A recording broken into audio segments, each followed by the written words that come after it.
नमस्कार दोस्तों, विजेता कोचिंग में आप सबका स्वागत है। इसके पहले हमने स्वरों का वर्गीकरण 4 आधारों पर कराया। पहला क्या था? उत्पत्ति, बनावट, निर्माण, संरचना के आधार पर स्वरों को 2 भागों में बांटा गया, मूल स्वर, संधि स्वर। इसके बाद दूसरा आधार, जाति के आधार पर स्वरों का विभाजन कराया। इस आधार पर स्वरों को 2 भागों में बांटा गया, सजातीय स्वर और विजातीय स्वर। इसके बाद तीसरा आधार हमने बताया, जिह्वा के प्रयुक्त होने वाले भाग के आधार पर स्वरों को 3 भागों में बांटा गया, अग्र स्वर, मध्य स्वर, पश्च स्वर। इसके बाद हमने चौथा आधार बताया, ओष्ठाकृति, मुखाकृति के आधार पर।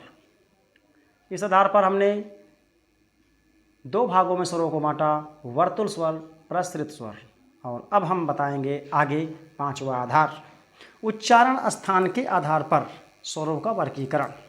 इस आधार पर स्वरों को 6 भागों में बांटा गया है। क्या क्या हैं?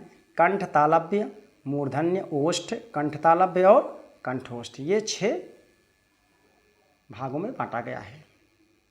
अब देख लीजिए थोड़ा सा संस्कृत और हिंदी में। संस्कृत में कंठ माना गया है, आ और आ का उच्चारण स्थान, उस आधार पे कंठ स्वर इसे कहा गया संस्कृत में। परंतु हिंदी में थोड़ा सा संशोधन किया गया, क्योंकि अब आ का उच्चारण कंठ से न होकर थोड़ा सा लोग ऊपरी भाग से करते हैं, इसलिए इसको कोमल तालु, कंठ के ऊपर थोड़ा सा जाओगे तो कोमल तालु मिलेगा, वहाँ से उच्चारण होने के कारण इसको हिंदी में कोमल तालु माना गया है, आ और आ का उच्चारण। इसलिए परीक्षा में कभी आए तो हिंदी में आए तो कोमल तालु मारना, संस्कृत में आए तो कंठ मारना। यदि दोनों ऑप्शन रहे, हिंदी में प्रश्न आया हो तो कोमल तालु ही सही माना जाएगा। चलिए, आ और आ का उच्चारण कंठ है, ठीक है, इसलिए कंठ स्वर कहा जाता है। ई और ई का तालु से उच्चारण करते हैं, इसलिए इसको तालु स्वर, तालव्य स्वर कहते हैं। री को मूर्धा से उच्चारण करते हैं, इसलिए इसको मूर्धन्य स्वर कहते हैं। ऊ और ऊ को ओष्ठ का प्रयोग करते हैं उच्चारण में, इसलिए इसको ओष्ठ स्वर कहते हैं, ओठों का इस्तेमाल करते हैं। अब आइए ए और ऐ के बारे में देखिए, बहुत आसान है। इसमें 2 उच्चारण स्थान का प्रयोग किया जाता है। कैसे याद रखोगे आप? कंठ और तालव्य। ए और ऐ का उच्चारण कंठ तालव्य होता है। इसको याद कैसे रखोगे? देखिए, ए जो है कैसे बना हुआ है? आ और ई से मिलके बना हुआ है। अब देखिए, आ का उच्चारण कंठ होता है, हमने बताया ऊपर, और ई का उच्चारण क्या होता है? तालु होता है। तो आसान है, कंठ और तालु, कंठ तालव्य, इसी को कंठ तालव्य कहा जाता है। इसी प्रकार ऐ, ए ऐ का हो गया। अब देखिए कंठोष्ठ, इसमें देखिए ओ जो है आ और ऊ से मिलके बनता है। अब बताइए, आ का उच्चारण कंठ होता है, ऊ का ओष्ठ होता है, इसलिए ओ का उच्चारण कंठोष्ठ माना गया है। तो ओ और औ का कंठोष्ठ माना गया है। इस प्रकार उच्चारण स्थान के आधार पर स्वरों का विभाजन हमने किया। हमने क्या मतलब, हिंदी व्याकरणों ने किया, हम तो केवल बता रहे हैं। अगला देखिए, उच्चारण में लगने वाले समय, मात्रा, कालमान के आधार पर स्वरों का विभाजन देख लीजिए। इस आधार पर स्वरों को 2 भागों में बांटा गया है, ह्रस्व और दीर्घ। ह्रस्व के ही कई नाम हैं, लघु भी कहते हैं, एक मात्रिक स्वर भी कहते हैं, दीर्घ को गुरु भी कहते हैं, द्विमात्रिक स्वर भी कहते हैं, ये सब एक ही के नाम हैं। अब देख लीजिए,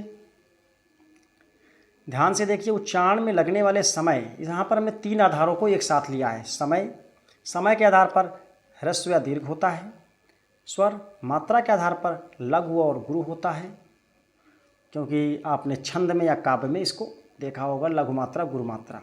और कालमान के आधार पर एक मात्रिक और द्विमात्रिक माना गया है।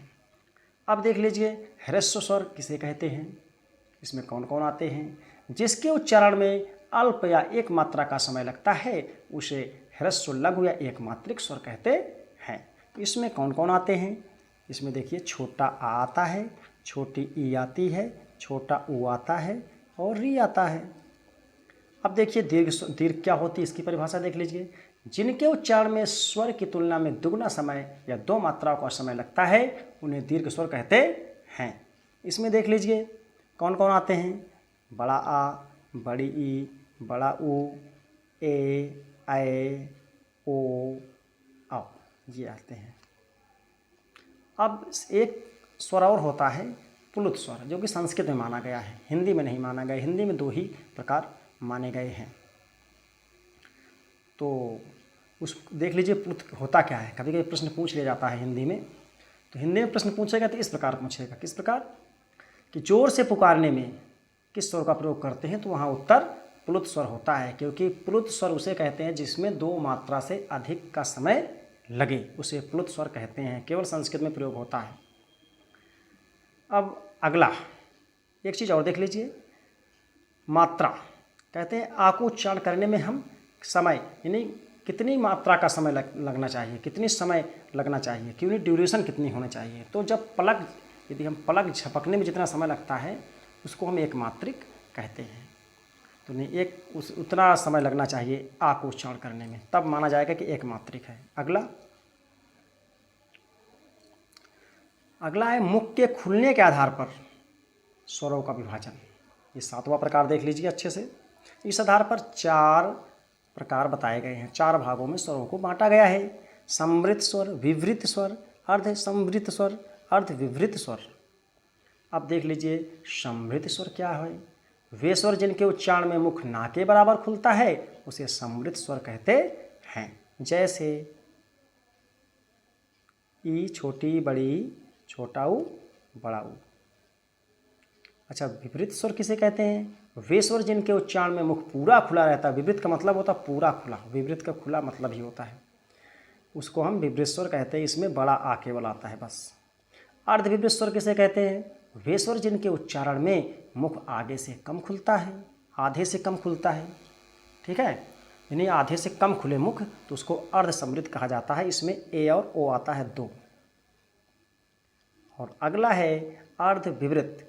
इसमें क्या होता है, जिसके उच्चारण करने में मुख आधे से ज़्यादा खुलता है उसको कहते हैं अर्ध विवृत। इसमें आ आता है, ए आता है, ए आता है, मतलब ए आता है, ए नहीं सॉरी, ए आता है और औ आता है, ये आते हैं। और एक होता है जैसे डॉक्टर में लिखा रहता है, ये भी यहीं से उच्चारित होता है। इस प्रकार 4 भाग बताए गए। अब देख लीजिए अगला, नेक्स्ट, हवा के नाक या मुख से बाहर निकलने के आधार पर, यानी नासिका के प्रयोग के आधार पर कह सकते हो, स्वरों का विभाजन भी किया गया है। जैसे 2 भाग बताए गए हैं। अनुनासिक स्वर, पहला है अनुनासिक, जिसके उच्चारण में मुख के साथ साथ नासिका से भी हवा निकले उसको अनुनासिक कहते हैं। इसको सानुनासिक भी कहते हैं। इसमें क्या होता है, आ के ऊपर चंद्रबिंदी लगा हो, ई के ऊपर चंद्रबिंदी लगा हो, ऊ के ऊपर चंद्रबिंदी लगा हो, ठीक है, याद रखना।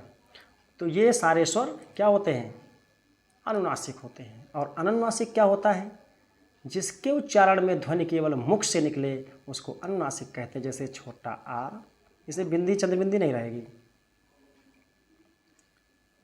बड़ा आ, छोटी ई, बड़ी ई, मतलब कुछ भी ऊ है, मतलब चंद्रबिंदी नहीं होता है। इस आधार पर 2 भागों में बांटा गया है। इस प्रकार हमने 8 भाग स्वरों के विभाजन के बताए। इसके आगे भी बहुत सारे विभाजन होते हैं, बहुत सारे होते हैं, सब परीक्षा में नहीं आते हैं, सब सर्वमान्य भी नहीं हैं। जितने पूछे जाते हैं उसको हमने बता दिया है। अब अगला नेक्स्ट, स्वरों के बारे में कुछ विशेष तथ्य जान लीजिए। सभी स्वर सघोष होते हैं। नंबर 1 क्या होते हैं, सघोष होते हैं। सघोष मतलब क्या होते हैं, घोष का मतलब, घोष या सघोष एक ही बात है। जिसमें गूंज होती है, कंपन होता है, स्वर तंत्रिका से कंपन होता है, ठीक है। जब हम बोलते हैं तो स्वर तंत्रियों में कंपन होता है, यानी गूंज होती है, उसको कहते हैं घोष। और सभी स्वर अल्प प्राण होते हैं। क्या होते हैं, अल्प प्राण। जब हम किसी इन स्वरों को जब हम बोलते हैं तो कम हवा मुख से निकलती है, इसको अल्प प्राण कहा जाता है। री देख लीजिए, री तत्सम शब्दों में प्रयोग होता है, खास बात है। और आ एक ऐसा स्वर है जिसकी कोई मात्रा नहीं होती है, ठीक है, इसकी कोई मात्रा नहीं होती है। और अगला क्या है, देख लीजिए, इस प्रकार 10 मात्राएं मानी जाती है। स्वर 11 होते हैं, 10 मात्राएं मानी जाती है। और वीडियो अच्छा लगा हो तो सब्सक्राइब, लाइक एंड शेयर कीजिए। धन्यवाद।